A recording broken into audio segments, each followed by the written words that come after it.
Hey everybody, exciting new announcements about our public worship. So let's talk about what just went down. Yesterday, September 2nd, the bishop sent a letter to all the clergy updating them on what the new prescriptions for public worship are.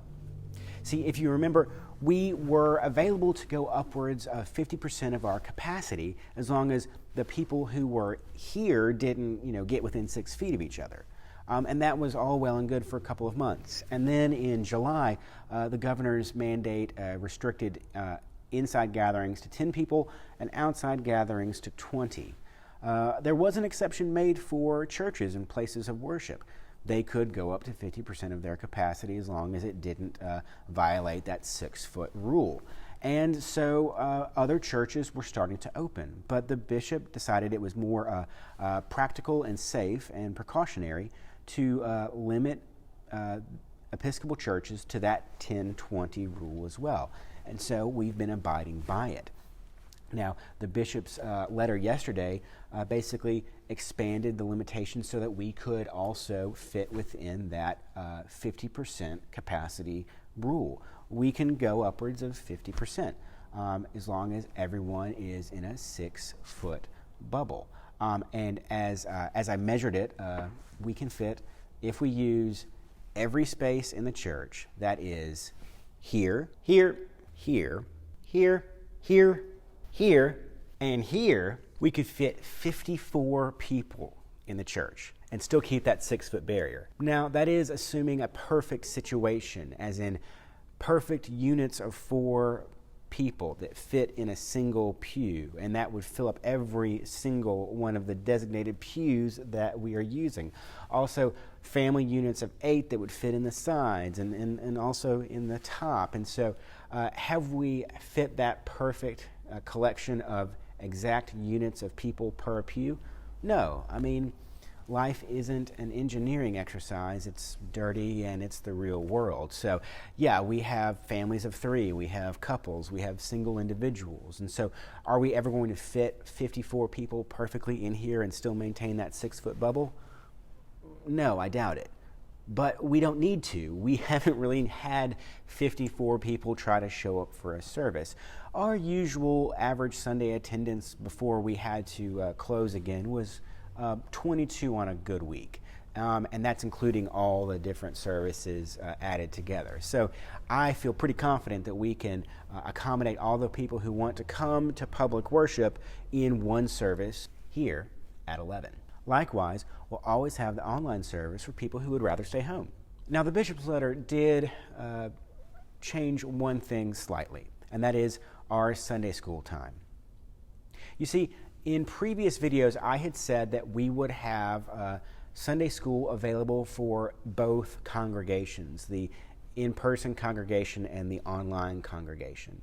And I based that off of something the bishop had said about allowing small groups of 10 or less coming together in the church for certain meetings throughout the week, like vestry meetings and things like that. And so I took that to mean that we could do the same for our Sunday worship. However, his letter yesterday clarified, and I went ahead and double clarified with him last night, that no, we still have to offer our Sunday school time online only. So I was wrong. We're not having in-person and online Sunday school. We're just having online Sunday school for everyone. The reason is because the bishop wants to limit the duration of time that people are being exposed to one another. And I totally get it. And I understand why he had to clarify that point. So we're going to still have our class on Galatians, our class on the parables, Julia's class for the youth on Narnia. All of those are still going to be offered. They're just going to be offered online. And details about that will be in this description. Also, I'm still going to be offering my class, Episcopal 101, later in the fall.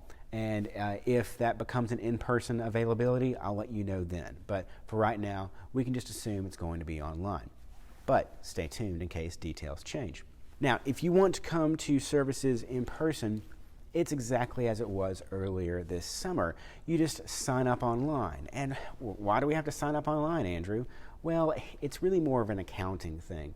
We need to know, one, that we're prepared for all the people that we expect to get here. So we make sure we do open up the side pews if we need them, or open up the balcony if we need it.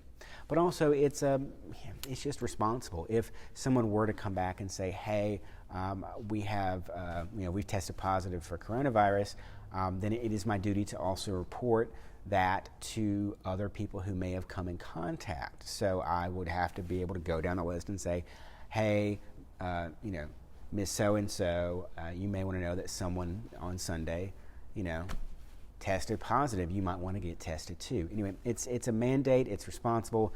It's what we're required to do. So I know it's kind of a chore, but go ahead and sign up online for in-person worship Sunday at 11. And if you want to go online and just view the service online, don't worry. You can do that too. Sundays at 9. Now, if you have any questions or comments, I want the feedback. My contact information is down there in the description. You can email me. You can call me. You can go to the church website, redeemerbrookhaven.com, and that's a great way to not only read the current information, to see the letters from the bishop's office, things like that, but also find other ways that you can be a part of this community with hurricane relief, with Angel's Attic. All those things are listed in the website, as well as service times and links for the sign up for the church. So anyway, I'll be emailing that. I'll be putting it in the website. Check it out.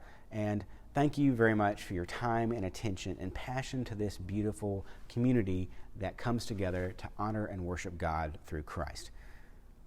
Be well, be wonderful, and as always, God bless.